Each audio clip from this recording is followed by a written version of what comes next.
പണ്ട് രാമസ്വാമി എന്നൊരു സന്യാസി ഉണ്ടായിരുന്നു. അദ്ദേഹത്തിന്റെ ഒരു ശിഷ്യനായിരുന്നു പ്രേമാനന്ദ. വീട്ടിൽ ഭാര്യയും 2 കുട്ടികളുമുള്ള കുടുംബനാഥനായിരുന്നു പ്രേമാനന്ദ. പ്രേമാനന്ദ തന്റെ കുടുംബ ജോലികളെല്ലാം പൂർത്തിയാക്കി രാമസ്വാമിയുടെ പ്രഭാഷണം കേൾക്കാൻ ആശ്രമത്തിൽ വരും. കുറച്ചുനേരം ആശ്രമത്തിൽ ചിലവഴിച്ച ശേഷം അദ്ദേഹം പലപ്പോഴും ഗുരുദേവനോട് പറയും, ഗുരുദേവ, എനിക്ക് വീട്ടിൽ പോകേണ്ട കാര്യമുണ്ട്, ഞാൻ മടങ്ങുന്നു. എന്റെ കുടുംബം എന്നെ കാത്തിരിക്കുന്നുണ്ടാകും. ഞാനില്ലാതെ കുടുംബത്തിന് ഒരു നിമിഷം പോലും ഇരിക്കാൻ കഴിയില്ല. ഞാനിപ്പോൾ പോകുന്നു, നാളെ ഞാൻ വീണ്ടും വരാം. എല്ലാ ദിവസവും ഗുരുദേവൻ പ്രേമാനന്ദയോട് പറയും, നിന്റെ ഈ പ്രക്ഷോഭം വ്യർത്ഥമാണ്. ഈ പ്രപഞ്ചത്തിൽ നാം എല്ലാവരും ഒറ്റയ്ക്കാണ്, ആരും ആരുടെയും സ്വന്തമല്ല. ഗുരുദേവന്റെ ഈ വാക്കുകൾ ദിവസവും പ്രേമാനന്ദ കേൾക്കാറുണ്ടെങ്കിലും ഒന്നും മനസ്സിലാകുന്നുണ്ടായിരുന്നില്ല.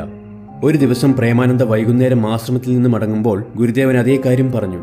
ഇതു കേട്ട പ്രേമാനന്ദ പെട്ടെന്ന് നിന്നു. താങ്കൾ ദിവസവും എന്നോട് ഇതുതന്നെയാണ് പറയുന്നത്. നിന്റെ പ്രക്ഷോഭം വ്യർത്ഥമാണ്. ഈ പ്രപഞ്ചത്തിൽ നാം എല്ലാവരും ഒറ്റയ്ക്കാണ്, ആരും നമ്മുടേതല്ല. അപ്പോൾ ഗുരുദേവ, ഈ ലോകത്തിന്റെ യഥാർത്ഥ അർത്ഥം എന്താണ്? പ്രിയ പ്രേമാനന്ദ, നാളെ രാവിലെ ആശ്രമത്തിൽ വരൂ. ഈ വാക്കുകളുടെ അർത്ഥം ഞാൻ നിനക്ക് മനസ്സിലാക്കി തരാം. ഗുരുദേവന്റെ ഉപദേശപ്രകാരം പ്രേമാനന്ദ പിറ്റേന്ന് രാവിലെ ആശ്രമത്തിലെത്തി. എൻ്റെ പ്രിയ അനുജ, ഇന്നു ഞാൻ നിന്നെ പ്രാണായാമ പഠിപ്പിക്കാം. അതിലൂടെ നിനക്ക് 1 മണിക്കൂർ ശ്വാസം പൂർണ്ണമായി പിടിക്കാനുള്ള കഴിവ് ലഭിക്കുന്നതായിരിക്കും. ആദ്യം നീ ഈ യോഗാഭ്യാസം പഠിക്കൂ. നിന്റെ കുടുംബവുമായി പുഴയിൽ കുളിക്കാൻ പോകുമ്പോൾ ആരും അറിയാതെ പുഴയിൽ മുങ്ങി ദൂരേക്ക് പോകുക. രാത്രിയാകുമ്പോൾ എൻ്റെ അടുത്തേക്ക് തിരികെ വരിക. അങ്ങനെ ഗുരുദേവൻ പറഞ്ഞതനുസരിച്ച് പ്രേമാനന്ദ ഭാര്യയോടും 2 മക്കളോടുമൊപ്പം നദിയിൽ കുളിക്കാൻ പോയി. എല്ലാവരും ഒരുമിച്ച് കുളിക്കുമ്പോൾ പ്രേമാനന്ദ വെള്ളത്തിലേക്ക് മുങ്ങി. ഗുരുദേവന്റെ പ്രാണായാമ യോഗാഭ്യാസങ്ങളുടെ അറിവോടെ അവൻ അവിടെ നിന്ന് വളരെ ദൂരെയുള്ള ഒരു പ്രദേശത്തിൽ പൊങ്ങുകയും ചെയ്തു.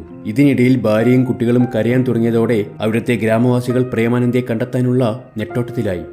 പ്രേമാനന്ദ നദിയിൽ മുങ്ങി മരിച്ചുവെന്ന് എല്ലാവരും പറഞ്ഞു തുടങ്ങി. പ്രേമാനന്ദയുടെ ഭാര്യ സങ്കടത്തോടെ അലറിക്കൊണ്ട് കരയാൻ തുടങ്ങി. ഞങ്ങളുടെ കുടുംബം ഇപ്പോൾ അനാഥമായി. ഇനി ഞങ്ങൾ എങ്ങനെ ജീവിക്കും? 2 മക്കളെ ഞാൻ എങ്ങനെ വളർത്തും? 1-2 ദിവസങ്ങൾ കഴിഞ്ഞു. അയൽവാസികളിൽ പലരും അവർക്ക് പണവും ഭക്ഷണവും നൽകി. ചിലർ അവരുടെ ദൈനംദിന വീട്ടുചിലവിന്റെ ഉത്തരവാദിത്വം ഏറ്റെടുത്തു. 10 ദിവസം കഴിഞ്ഞു. പ്രേമാനന്ദ ഗുരുദേവന്റെ ആശ്രമത്തിൽ രഹസ്യമായി അഭയം പ്രാപിക്കുകയായിരുന്നു. ഇതിനിടെ ഭാര്യ തന്റെ കരച്ചിൽ നിർത്തി സാധാരണ ജീവിതം നയിക്കാൻ തുടങ്ങി. അയൽവാസികളുടെ സംഭാവനകൾ ഉള്ളതിനാൽ അവർ മുമ്പത്തേക്കാൾ മെച്ചപ്പെട്ട നിലയിലായി.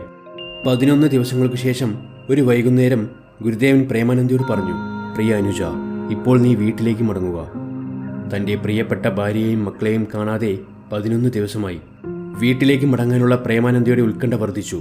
പ്രേമാനന്ദ അവന്റെ വീട്ടിൽ വന്ന് വാതിലിൽ മുട്ടി. ആരായത് ഈ രാത്രി? ഭാര്യ വീട്ടിനുള്ളിൽ നിന്നും പറഞ്ഞു. വാതിൽ തുറക്കൂ, ഞാൻ നിന്റെ ഭർത്താവാണ്. ഇതു കേട്ട് ഭാര്യ ഭയന്നുകൊണ്ട് കരയാൻ തുടങ്ങി. അവൾ വീടിനുള്ളിൽ നിന്ന് പറഞ്ഞു, അയ്യോ, താങ്കൾ മരിച്ചു പ്രേതമായി വന്നതാണോ? ഞങ്ങളെ ബുദ്ധിമുട്ടിക്കരുത്, ദയവായി തിരികെ പോകൂ.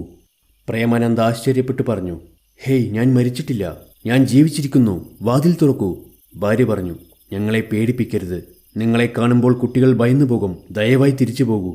ഞങ്ങളിപ്പോൾ വളരെ സുഖമായിരിക്കുന്നു. നിങ്ങൾ ജീവിച്ചിരുന്നതിനേക്കാൾ മികച്ച രീതിയിലാണ്. പ്രേമാനന്ദ വാതിലിന് പുറത്ത് സ്തംഭിച്ചു നിന്നു. ഇതാണോ നിന്റെ പ്രണയം? ഇതാണോ എൻ്റെ കുടുംബം? വീടിനുള്ളിൽ നിന്ന് ഭാര്യ പറഞ്ഞു, എൻ്റെ പ്രണയം ഒരു പ്രേതവുമായല്ല, ദയവായി പോകൂ. ഞങ്ങളിപ്പോൾ സന്തോഷമായാണ് ജീവിക്കുന്നത്. ആവശ്യമെങ്കിൽ ഞാൻ മറ്റൊരാളെ വീണ്ടും വിവാഹം കഴിക്കും. പ്രേമാനന്ദ തല താഴ്ത്തി ഒന്നും മിണ്ടാതെ ആശ്രമത്തിലേക്ക് മടങ്ങി. രാവിലെ അദ്ദേഹം ഗുരുദേവനെ വണങ്ങിക്കൊണ്ട് പറഞ്ഞു, ഗുരുദേവ, അങ്ങ് പറഞ്ഞത് തികച്ചും ശരിയാണ്. ഇന്നു മുതൽ ഞാൻ ഈ ജീവിതത്തിന്റെ പരമമായ സത്യം അറിയുകയും സത്യത്തെ പിന്തുടരുകയും ചെയ്യും. ഗുരുദേവൻ സൗമ്യമായി പുഞ്ചിരിച്ചുകൊണ്ട് പറഞ്ഞു, ഈ ലോകത്ത് നാം എല്ലാം ഒറ്റയ്ക്കാണ്. ബന്ധങ്ങളാൽ നാം ബന്ധിതരും അന്ധരുമാണ്. അതുകൊണ്ട് ജീവിതത്തിന്റെ പരമമായ സത്യം നമുക്ക് കാണാൻ കഴിയില്ല. ബന്ധങ്ങളും കൊണ്ട് നാം ഉദ്ദേശിക്കുന്നത് എന്തായാലും യഥാർത്ഥത്തിൽ അത് ആവശ്യത്തിന്റെയും ആഗ്രഹത്തിന്റെയും ഒരു രേഖ മാത്രമാണ്. നമ്മളൊരു ബന്ധത്തിലാണെന്ന് അവകാശപ്പെടുന്നു, അല്ലെങ്കിൽ നടിക്കുന്നു. എന്നാൽ ആരും നമ്മുടേതല്ല. നാം എല്ലാവരും ഒറ്റയ്ക്കാണ്.